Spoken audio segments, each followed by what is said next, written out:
Grant, let's go out to Sacramento. The Kings have dropped 6 in a row. They're 12-36 overall. They're 14th in the Western Conference. What do you think their mindset is based on what you're hearing, and who could very well be on the move? Yeah, so the Kings have been a team that everyone's been watching for a little bit because obviously their season has not gone the way they've wanted. They have a lot of bloated contracts of players that necessarily don't fit together, and it's them trying to figure out what's next for them.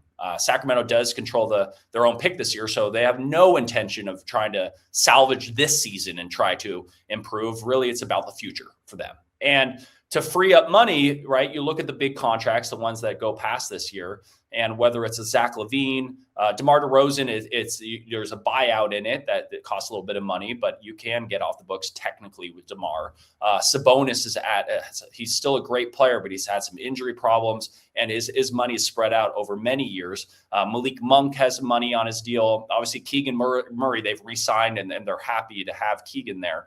But you see all these pieces and you start wondering who at this point thinks that any of these players can help them really win at this moment, because those are players you're not adding for the future necessarily. Sabonis is the one guy, and there have been rumors and whispers that Toronto could be in on that one as well. I think a lot of teams like Toronto are being very opportunistic in this way, and where they say, hey, what's the lowest I can go to get somebody of his caliber? Because let's not forget, he's an all-star type caliber player when he is fully healthy. So you look at all that, and to say that when a team like Milwaukee, who a lot of people thought could be buyers for the first couple months of the season, now with the Giannis information happening, you start removing them from these conversations. Maybe they were a Zach LaVine team. Maybe they were trying to make it work.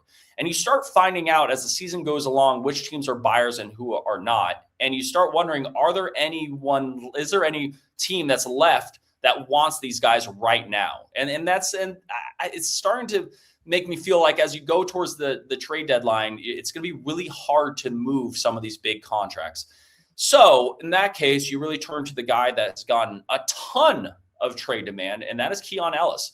Keon is somebody who's going to be a free agent after this year and really has not been in the rotation very much for the Kings. And yet teams that have watched Keon Ellis know that he is somebody, especially analytically, pops. And he's somebody defensively can deflect the ball, really can help your perimeter defense. His shot, while it can be a little bit streaky at times, he can shoot the 3-ball a little bit. So there is a lot of intrigue in the market on Keon Ellis. His number's super low this year, and the team that acquires him gets his bird rights. And that is key, because that also opens doors for teams that are in the aprons or the tax or whatever to acquire a guy and know that, hey, I can still get a shot at re-signing him in the offseason, and I won't miss out on him. So that is a guy that I actually would watch, whether it's a Boston Celtics or a team like that says, hey, what's a small upgrade we can make to our team that maybe paid big dividends. And so Keon is a guy that I would actually circle as,